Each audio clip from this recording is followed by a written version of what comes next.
Magandang gabi po sa ating lahat. Tayo po'y magsitayo at dasalin natin ang orasyon. Sa ngalan ng Ama at ng Anak at ng Espiritu Santo. Amen. Nagbalita ang anghel ng Panginoon kay Santa Maria. At siya'y naglihi ilalang ng Espiritu Santo. Aba, Ginoong Maria, napupuno ka ng grasya. Ang Panginoong Diyos ay sumasa iyo. Bukod kang pinagpala sa babaing lahat at pinagpala naman ang iyong anak na si Jesus. Santa Maria, Ina ng Diyos, ipanalangin mo kaming makasalanan, ngayon at kung kami mamamatay. Amen. Narito ang alipin ng Panginoon. Maganap nawa sa akin ayon sa wika mo. Aba, Ginoong Maria, napupuno ka ng grasya. Ang Panginoong Diyos ay sumasa iyo. Bukod kang pinagpala sa babaing lahat, at pinagpala naman ang iyong anak na si Jesus. Santa Maria, Ina ng Diyos, ipanalangin mo kaming makasalanan, ngayon at kung kami mamamatay. Amen. At ang salita ay nagkatawang tao. At nakipamuhay sa atin. Aba, Ginoong Maria, napupuno ka ng grasya, ang Panginoong Diyos ay sumasa iyo. Bukod kang pinagpala sa babaing lahat, at pinagpala naman ang iyong anak na si Jesus. Santa Maria, Ina ng Diyos, ipanalangin mo kaming makasalanan, ngayon at kung kami mamamatay. Amen. Ipanalangin mo kami, Santa Ina ng Diyos, nang kami maging dapat makinabang sa mga pangako ni Kristo. manalangin tayo. Panginoon naming Diyos, kasihanawa ang aming kaluluwa ng iyong mahal na grasya. At yayamang dahilan sa pagbabalita ng anghel, ay nakilala namin ang pagkakatawang tao ni Jesucristong anak mo. Pakundangan sa pagpapakasakit at pagkamatay sa krus, ay papakinabangan mo kami ng kanyang pagkabuhay na mag-uli sa kaluwalhatian sa langit. Alang-alang kay Jesucristong Panginoon namin. Amen. Luwalhati sa Ama at sa Anak at sa Espiritu Santo. Kapara noong una, ngayon at kailanman at magpas sa walang hanggan. Amen. Luwalhati sa Ama at sa Anak at sa Espiritu Santo. Kapara noong una, ngayon at kailanman at magpas sa walang hanggan. Amen. Luwalhati sa Ama at sa Anak at sa Espiritu Santo. Kapara noong una, ngayon at kailanman at magpas sa walang hanggan. Amen. Sa ngalan ng Ama at ng Anak at ng Espiritu Santo. Amen.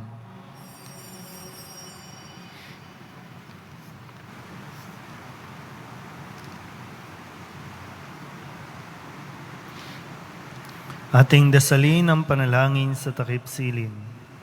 O Diyos, salina at ako'y tulungan. O Panginoon, magmadali ka sa iyong pagdamay. Papuri sa Ama at sa Anak at sa Espiritu Santo. Kapara noong una, ngayon at magpa sa walang hanggan. Amen.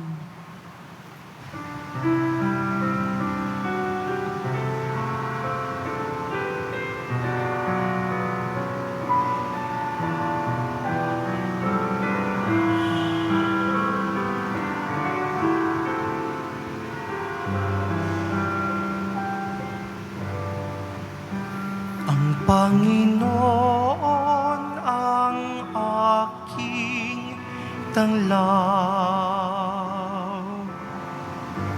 sa panganib ako'y iingatan. Kanino ako masisindak, matatakot, kung ako'y laging nasa piling?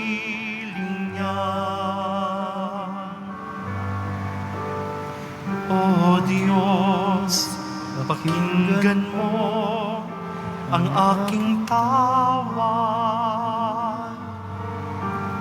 at sa aking maawat mahabag.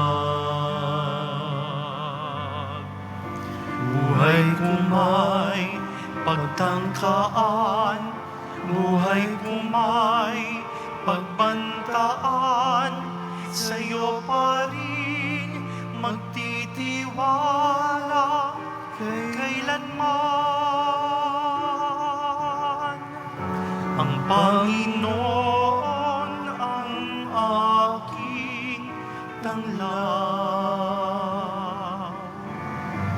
Sa panganib ako'y iingatan.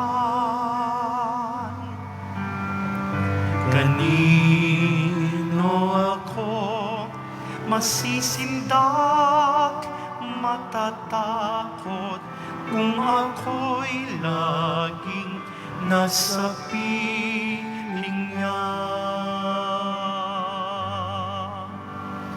O Diyos, sana'y pahintulutan, mamalagi sa banal mong harapan.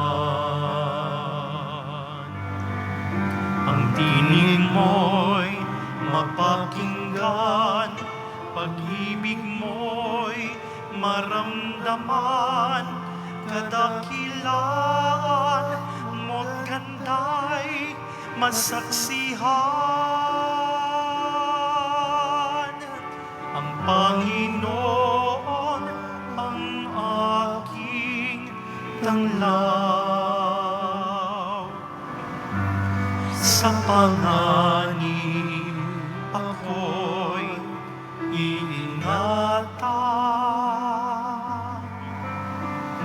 Kanino ako masisindak, matatakot kung ako'y laging nasa piling niya. Kanino ako masisindak, matatakot kung ako'y laging nasa piling niya.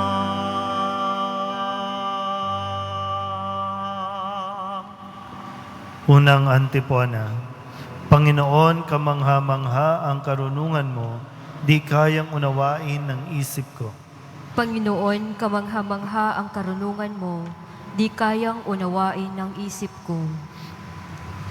Ako'y iyong siniyasat, batid mo ang aking buhay. Ang lahat kong lihim, Panginoon, ay tiyak mong nalalaman. Ang lahat ng gawain ko sa iyo ay hindi lingid. Kahit ikaw ay malayo, batid mo ang aking isip.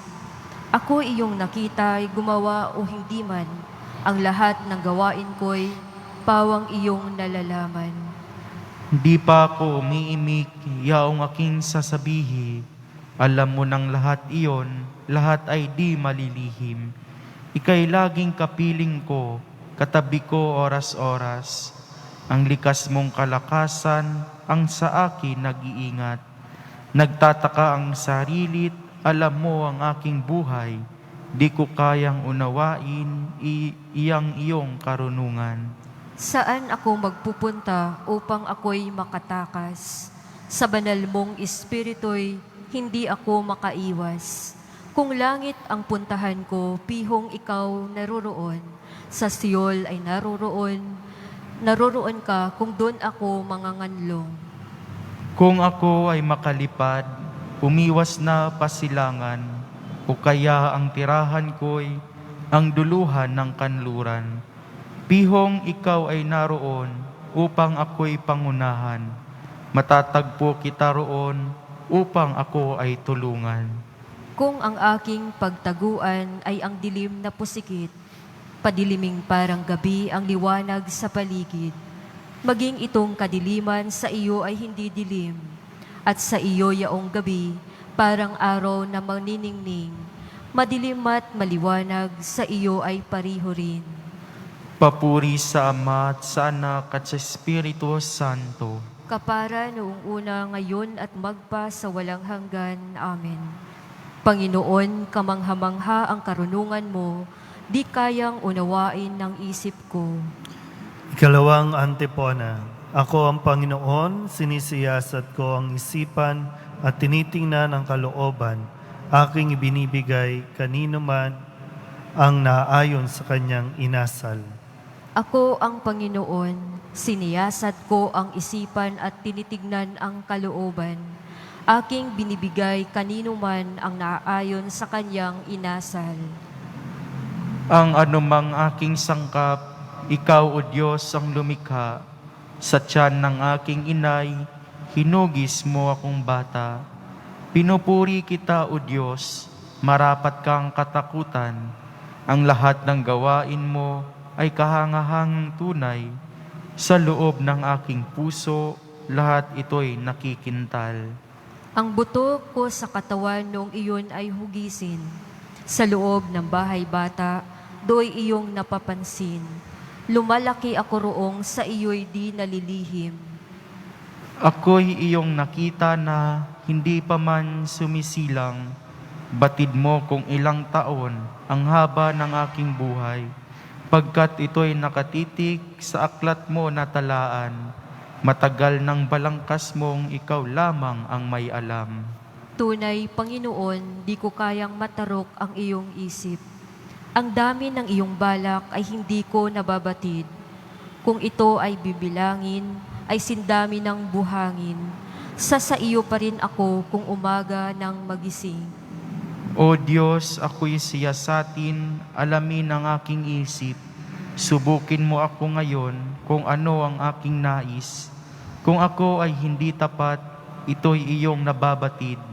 Sa buhay na walang hanggan, samahan mo at ihatid. Papuri sa Ama at sa Anak at sa Espiritu Santo. Kapara noong una, ngayon at magpas sa walang hanggan. Amen.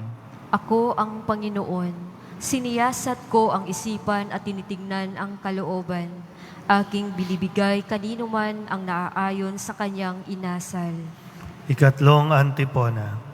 Sa pamamagitan ni Kristo ay nilikha ang lahat at siya ang may hawak ng lahat ng sa kanya'y nalikha. Sa pamamagitan ni Kristo ay nalikha ang lahat at siya ang may hawak ng lahat ng sa kanya'y nalikha.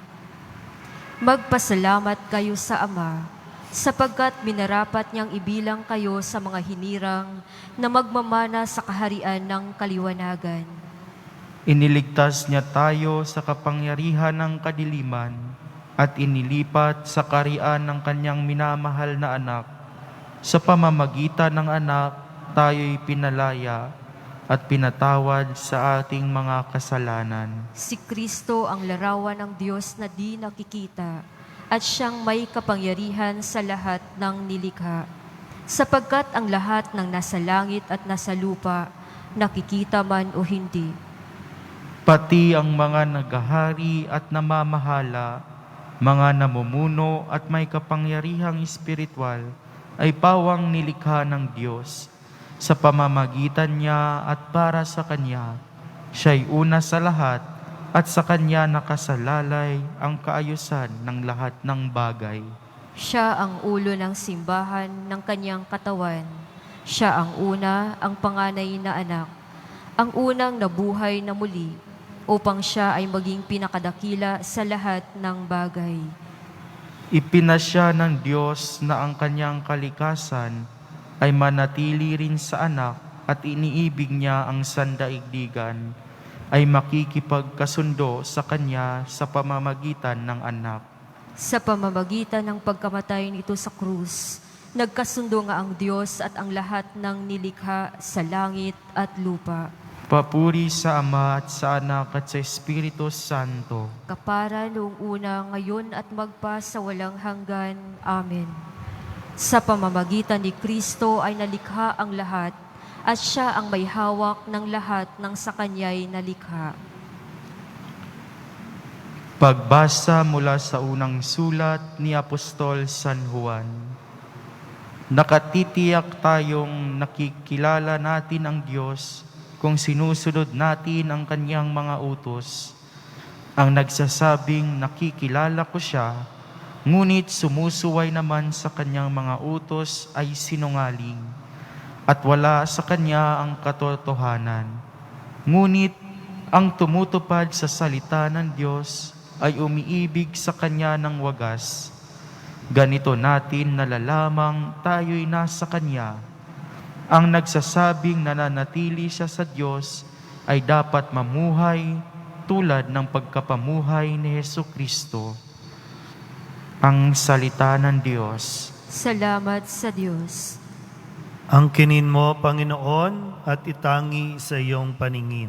Angkinin mo kami, Panginoon, at itangi sa iyong paningin. Pagbuklorin kami sa ilalim ng iyong kandili at angkinin. At itangi sa iyong paningin. Papuri sa Ama at sa Anak at sa Espiritu Santo. Angkinin mo kami, Panginoon, at itangi sa iyong paningin. Papuring awit ni Maria, Antipona. Panginoon, sa lakas ng iyong bisig, pangalatin mo ang mga palalo ang isipan at itaas ang mga nasa abang kalagayan. Panginoon, sa lakas ng iyong bisig, pangalatin mo ang mga palalo ang isipan at itaas ang mga nasa abang kalagayan. Ang puso ko'y napupuri sa Panginoon at nagagalak ang aking espiritu dahil sa Diyos na aking tagapagligtas. Sapagkat nilingap niya ang kanyang abang lingkod. At mula ngayon, ako'y tatawaging mapalad ng lahat ng salin lahi. Dahil sa mga dakilang bagay na ginawa sa akin ng makapangyarihan, banal ang kanyang pangalan. Kinahabagan niya ang mga may takot sa kanya sa lahat ng salit-salin lahi. Ipinakita niya ang lakas ng kanyang mga bisig. Pinangalat niya ang mga palalo ang isipan. Ibinagsak niya ang mga hari mula sa kanilang trono at itinaas ang mga nasa abang kalagayan. Binusog niya ng mabubuting bagay ang mga nagugutom at pinalayas niyang wala ni anuman ang mayayaman. Tinulungan niya ang kanyang bayang Israel bilang pagtupad sa pangako niya sa ating mga magulang, kay Abraham at sa kanyang lahi magpakailanman. Papuri sa Ama at sa Anak at sa Espiritu Santo. Kapara noong una, ngayon at magpa sa walang hanggan. Amen. Panginoon, sa lakas ng iyong bisig, pangalatin mo ang mga palalo ang isipan at itaas sa mga nasa abang kalagayan. Purihin natin ang walang hanggang Ama na dinarakila sa buong kalangitan dahil sa kanyang awa sa kanyang bayan.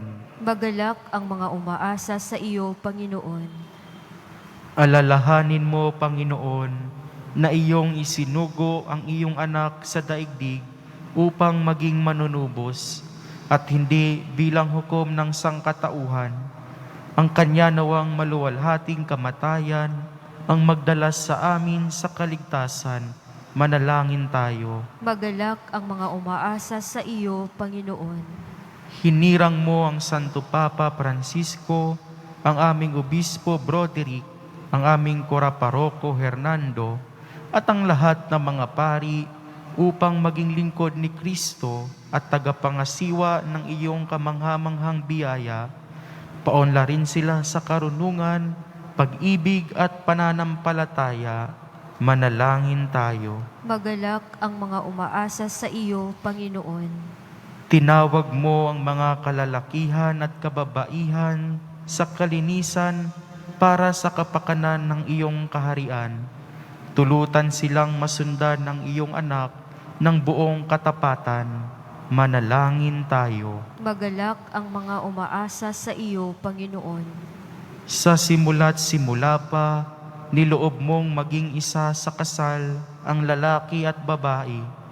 Pagbuklorin ang lahat ng mag-anak sa wagas na pagmamahalan. Manalangin tayo. Magalak ang mga umaasa sa iyo, Panginoon. Isinugo mo si Kristo Jesus sa daigdig upang patawarin ang mga sala ng tao, palayain sa kanilang kasalanan ang lahat ng mga yumao, Manalangin tayo. Magalak ang mga umaasa sa iyo, Panginoon. Sa katahimikan, ating ipanalangin ang ating mga personal na kahilingan.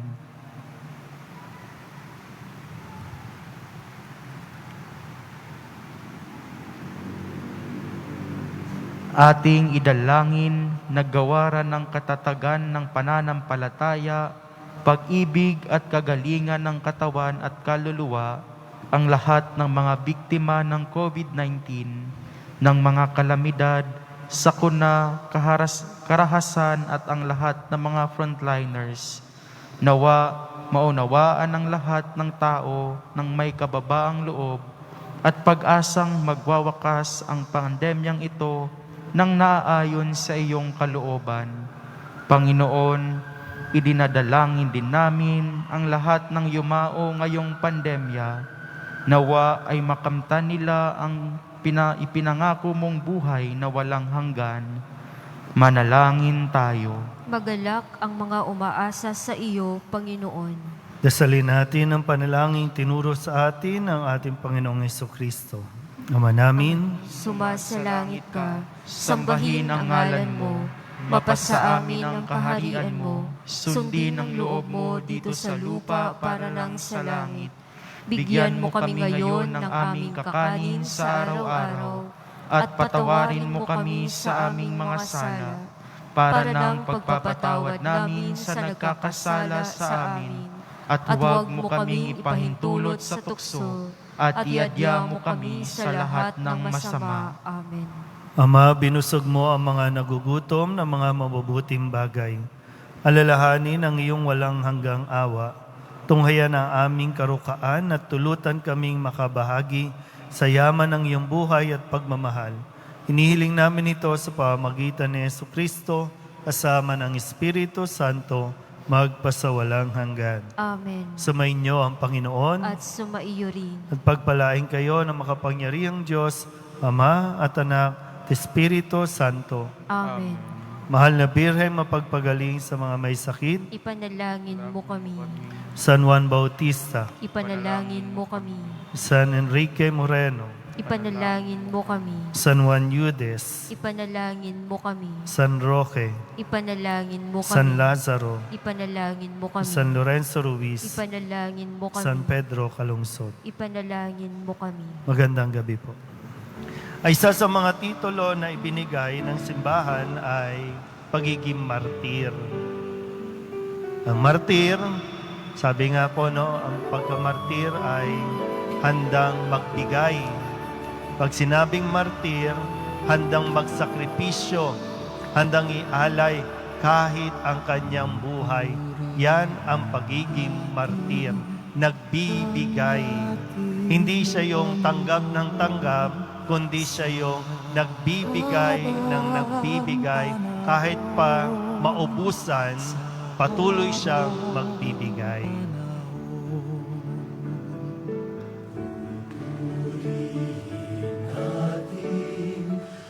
Ang lahat dapat magbigay sa sariling pasya, maluwag sa kalooban at di napipilitan lamang. Di ba po, minsan, pakiramdam mo, aping-api ka na, no? Pakiramdam mo, ubos na ubos ka na. Pero ang isang katangian ng isang martir na marunong magbigay, kahit na nauubusan na siya, masaya siya. Kahit nauubusan na siya, hindi siya magrereklamo.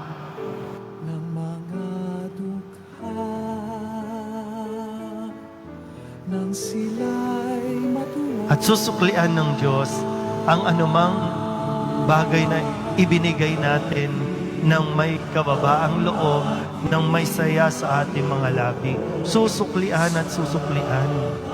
Siksik, liglig at umaapaw. Kaya hindi tayo dapat matakot na paano ako, pag pinangunahan kasi ng takot na kailangan ako muna. Paano ako? Baka magutom ako, mas nagiging sakim tayo. At mas iniisip natin yung sarili natin. Nawawala yung ating concern sa ating kapwa.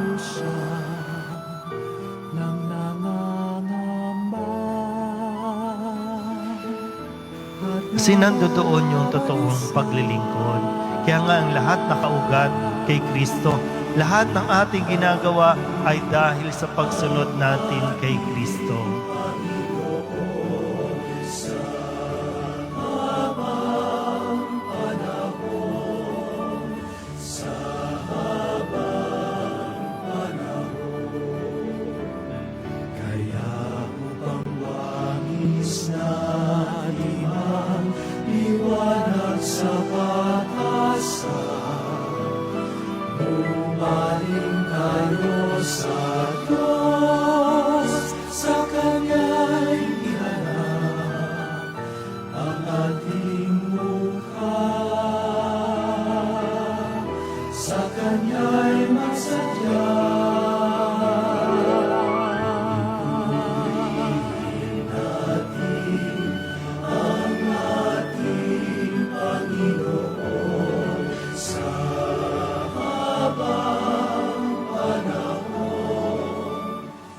Handang magsakripisyo.